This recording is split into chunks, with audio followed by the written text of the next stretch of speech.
আপনি যদি পশ্চিমবঙ্গের বাসিন্দা হয়ে থাকেন এবং আপনাদের যদি জায়গা জমি থাকে, সেক্ষেত্রে জায়গা জমি নিয়ে পশ্চিমবঙ্গ সরকারের তরফ থেকে একটা বড়সড় আপডেট সামনে আসছে।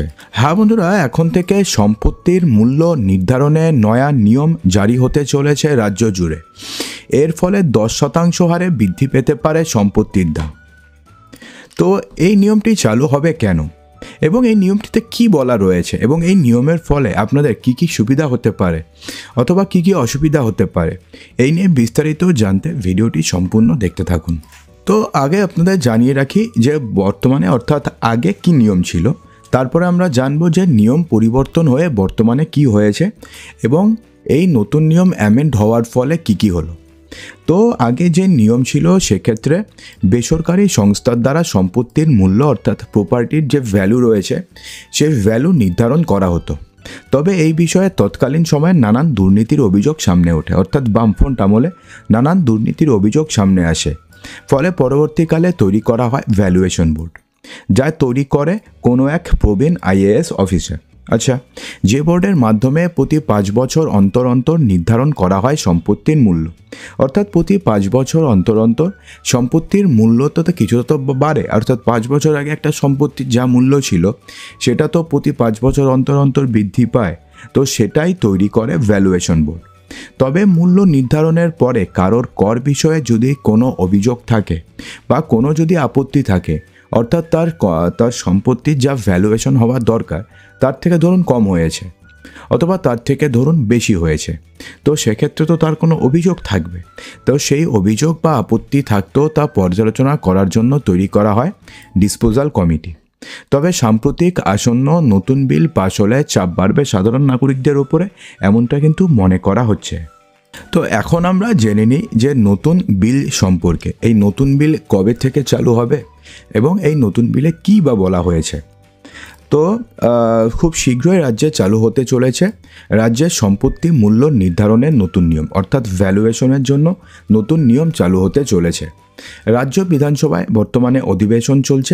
আসন্ন সোমবারে সেই চলতি বৈঠকে পেশ হতে চলেছে সম্পত্তির মূল্য নির্ধারণ বিষয়ক দুটো বিল পেশ হতে চলেছে। প্রথম বিলটি হচ্ছে the West Bengal municipal corporation bill 2024 এবং দ্বিতীয়টা হচ্ছে the West Bengal municipal bill 2024। অর্থাৎ দুটো বিল পেশ হবে এবং দুটো বিল পাশও হয়ে যাবে। যেই বিলের মাধ্যমে 10% হারে বৃদ্ধি পাবে আগামী 5 বছরে বার্ষিক সম্পত্তির মূল্য। অর্থাৎ এখন আপনার সম্পত্তির মূল্য যা রয়েছে 5 বছরে 10% হারে বৃদ্ধি পাবে। অর্থাৎ এখন যদি আপনার সম্পত্তির মূল্য ধরুন 30 লাখ টাকা হয়, তাহলে 5 বছরে তার 10% অর্থাৎ 3 লাখ টাকা বৃদ্ধি পেয়ে সেটা 33 লাখ টাকা হয়ে যাবে। 5 বছর ছাড়া যদি সম্পত্তির মূল্য নির্ধারণের প্রক্রিয়া ঠিকঠাক না হয় তাহলে এই নিয়ম কার্যকারী হবে। অর্থাৎ এই নিয়মের মাধ্যমে পূর্বের মূল্যের ওপরে প্রতি বছর 10% কর মূল্য বৃদ্ধি করা হবে, যার প্রভাব পড়বে সাধারণ নাগরিকদের ওপরে, কারণ তার ফলে তাকে এক্সট্রা করে কর দিতে হবে। অর্থাৎ জমির ভ্যালুয়েশনের ওপর তো একটা কর হয়, তো সেই করটিকে কি বলে কমেন্ট বক্সে কিন্তু জানাবেন জেনে থাকলে আপনারা। তো সেই করের ওপরে তো অর্থাৎ সেই করটা কিন্তু ততটাই বৃদ্ধি পাবে জমির ভ্যালুয়েশন যতটা বাড়বে। তো সেক্ষেত্রে এখন থেকে যেহেতু প্রতি 5 বছর অন্তর অন্তর 10% হারে জমির ভ্যালুয়েশন বাড়বে, সেই কারণে কি হবে, আপনাকে কিন্তু এখন থেকে কর বেশি দিতে হবে। তো ভ্যালুয়েশন বোর্ডের মাধ্যমে রাজ্যের যে পুরো এলাকাগুলো রয়েছে সেখানে সম্পত্তির মূল্য নির্ধারণ করা হয়। প্রতি 5 বছর অন্তর ভ্যালুয়েশন বোর্ডের দ্বারা সম্পত্তির বার্ষিক যে মূল্য রয়েছে সেটাকে নির্ধারণ করা হয়, আর সেই মূল্যের ভিত্তিতেই সাধারণ নাগরিকদের সম্পত্তি অনুযায়ী কর আরোপ করে পুরো কর্তৃপক্ষ।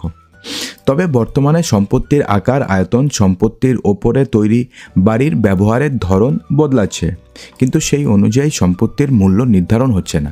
তাই পুর দফতর তরফে বিলে জানানো হয়েছে যে সম্পত্তির ব্যবহারের সাথে সঙ্গতি রেখে নির্ধারণ করতে হবে সম্পত্তির নতুন মূল্য। 5 বছরে সেই মূল্য নির্ধারণ প্রক্রিয়া ঠিকঠাক যদি না হয় তাহলে সেক্ষেত্রে প্রতি বছরে 10% হারে বৃদ্ধি পাবে সম্পত্তির মূল্য।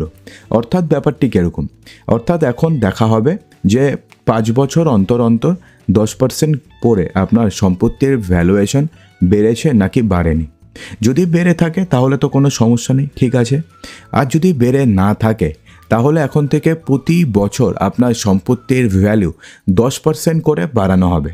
অর্থাৎ 30 লাখ টাকা যদি সম্পত্তির ভ্যালু এখন থাকে, পরের বছর ওটা 33 লাখ টাকা হয়ে যাবে, তারপরের বছর 3,30,000 টাকা বাড়বে, তারপরের বছর আরও বাড়বে।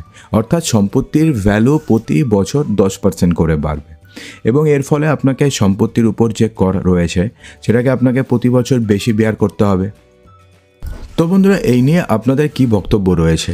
অর্থাৎ এই নতুন বিলে যা বলা হয়েছে বা যা আছে বা যেটা হতে চলেছে সেটা কি ঠিক, নাকি এটা একদম ঠিক করা হয়নি? কি মনে হয় আপনার? অবশ্যই কমেন্ট বক্সে জানাতে একদমই ভুলবেন না। আর যদি ভিডিওটি ভালো লাগে তো ভিডিওটিকে লাইক করবেন, ভিডিওটিকে বন্ধুদের মাঝে প্রচুর শেয়ার করবেন এবং চ্যানেলটিকে সাবস্ক্রাইব অবশ্যই করবেন। তো দেখা হচ্ছে আমাদের আগামী ভিডিওতে আরও কিছু ইম্পর্টেন্ট নিউজ নিয়ে। ততক্ষণের জন্যে ভালো থাকবেন, সুস্থ থাকবেন।